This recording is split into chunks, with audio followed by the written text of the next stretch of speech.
we can take that and allow them to replace pen and paper with, say, like an iPad. And if you're deciding, should I invest in basically building custom or finding something off the shelf? You can enforce certain standards of quality and time and all sorts of factors that are difficult to enforce just on pen and paper. You have a process, it's standardized, it's fairly manual, but you want to be able to start to digitize that in a way you can do so much more, I think, with that. All right, Andrew, we get to do something fun today, which is talk about businesses and their processes. Everyone obviously has a way of kind of doing things, but sometimes I think there's processes that are so kind of specific or maybe elaborate that it requires you either custom building or finding something off the shelf that would fall into what I would call a business process app or application. Okay. So I just kind of want to unpack what we think are the top 6 things that you need to kind of take into consideration if you're deciding, should I invest in basically building custom or finding something off the shelf? So number 1, I think, has to do with things that have a standard process to them. If you're finding yourself, always sort of doing the same thing over and over, or always telling the same person to do the same thing over and over, and there's a process that you can really standardize and outline, that for me, I think, is point number 1 that agreed. really helps solidify that. Any thoughts on that? Yeah, I mean, when you've got a process where you've got, people kind of kludging different things together, that's in order to kind of get this football all the way across the field. I almost said across the finish line. Then, yeah, I mean, a business process app can be really great for just kind of streamlining that and standardizing things, right? Because if you've got to use a piece of software or a mobile app, it does require that you can enforce certain standards of quality and time and all sorts of factors that are difficult to enforce just on pen and paper. Sounds good. What about number 2? Number 2 would be, I kind of touched on it a little bit, but you're dealing with a lot of pen and paper forms. Okay. So maybe you've got checklists, you've got, let's say, inspectors going on site, filling out things on pen and paper. They take all that information, maybe they take a picture with their phone and email someone, maybe they type it all out in an email afterwards.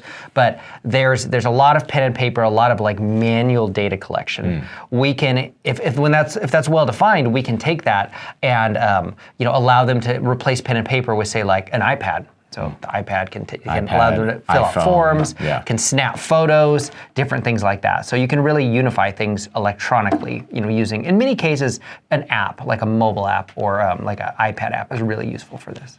And my guess is that that's going to obviously help not only with speed, because generally people can type faster than they can write. Okay.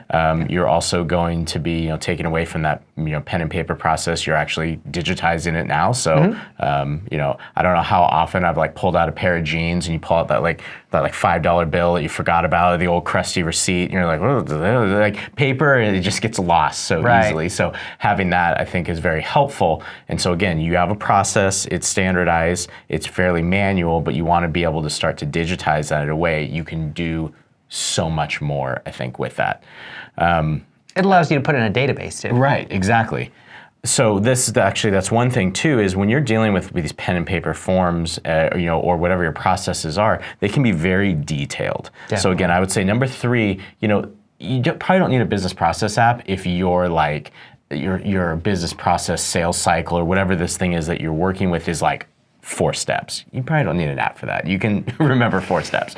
But if you have a lot of detail, as you mentioned, you're snapping photos, you're attaching files to it, it always happens in this way, in this order. These 5 people have to interact with this thing. You want to make sure that this particular person did all the steps. Right. Exactly. So yeah, there's a lot that kind of plays into that. So if you have a lot of attention to detail, that you obviously want to make sure you are not missing out on, I think that's a great step number 3 for should I have a process app?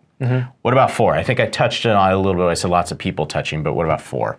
If you have reports that you need to build off of this inspection information, or whatever the process is, right? Like if you need to take this information and you need to standardize it into a report, because you're storing in a database, we can say, okay, this is the client information. We can just make the information very standard, very readable, very easy to digest and deliver to people. building reports can be really time consuming. And as long as you're collecting the data in a fairly standard way, a fairly normalized way, then we can automate, in many cases, these creation of these reports, or automate, or even build them off of templates. So maybe they're not 100% automated, but it puts everything in the right order for you, where now you just with a little manual manipulation, you can really dial it in. Gotcha. So you can even take, again, if you're custom building this or you find something off the shelf, it might have a template of these recording kind of processes. And so now, you can find something that tailor fits to what you're doing right now, but also you can even expand upon it. Maybe there's something within that report that you didn't even think to look for, but now because it's digitized and it's captured and you're finding all this information, and again, you can template and expand and create new reports, right?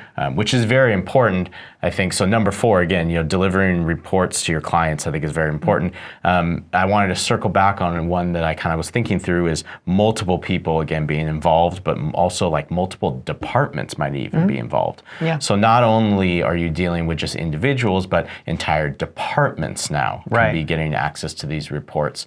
Or again, you got clients, you have stakeholders, you have the sales department, so on and so forth. All these things that I think allow you to take business processes that were probably on a smaller scale. When you're running a business process app, you can kind of filter that out and take larger departments in.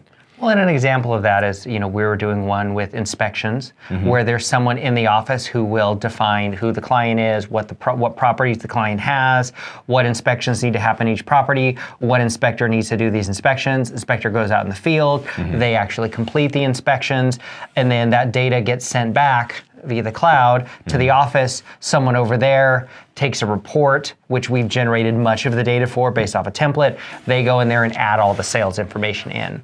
So it really is like streamlining all of that back and forth. And like you said, there's different people with different responsibilities, and this is really conducive to that. Gotcha. So standard processes, we're taking pen and paper, lots of detail, lots of departments involved, and then ultimately you're going to get a lot of reporting out of this stuff. What about point number 6 to kind of bring it all home? What's kind of the last thing, number 6, that we think is a good candidate to say, yeah, I need a business process app? Really, if you have this feeling like the data I gathered, I could do so much more with it. If it was just stored in a database, if I could run reports off of it, if I could mine that data, if I could have lots of historical data. So if my data is all captured in pen and paper, and it would be very difficult for me impossible really, for me to be like, well, I want to run a report on all the clients that fit this particular condition, or all the jobs that had a time delay or were not according to budget, things like that. So by storing all that, data, it's very mineable. You can do analytics off of it. You can go back and look at historical data and learn new insights even long after those things have happened. Right. So yeah, it's super useful. And you don't have to have a million file cabinets, which is the worst. Right. I think seeing the rise of these business process apps almost feels a lot like back when it used to just be the server farm in your closet, and you started to expand as a company, and you had to go find the bigger server closet and the bigger place, and suddenly we started to go into a lot more cloud computing. I'm seeing business process apps go the same way, where companies are going to be able to utilize so much more information than they used to be able to kind of leverage and access, simply because of physical storage space. When you're putting reports up in the cloud, when you're having this across multiple departments and multiple locations, data just goes places faster, and overall is just stored in a smarter manner. So I think it's exciting. I'm looking forward to obviously taking more projects where we get to custom build these business process apps. And any thoughts, any closing things on that we might not have touched on? I think a good indicator, one more good indicator that you're in need of a process app is, well, A, you've got a process, but B, that lots of people have kind of kludged together a way of making this happen. So maybe they're using Excel for this, they're putting into a PDF here, they're emailing it, they're then moving that to Google Drive. There's just a lot of like you've made your process work, and maybe it's even gone beyond pen and paper to electronic, but there's not really like a unified solution. It's very like manual, relies on people taking lots of steps. If somebody misses a step, it falls. So I look for companies who have kind of like kludge together their own solution that does work, but is far from streamlined. But they've taken the time to really identify these are the steps in our process. Those are really great, as opposed to someone who just really doesn't even have a feel for what the process is at all. So we're helping people streamline processes, not necessarily come up with a process. Got it. Because at the end of the day, we want to take what you've already done, Yes. and we want to basically build upon that and make it far less error prone, far more predictable, and that much more extensible. Thank you for joining us for this episode of Bixley Tech Tuesday. I hope you enjoyed that conversation between Andrew and Chris as they talked all about business process apps.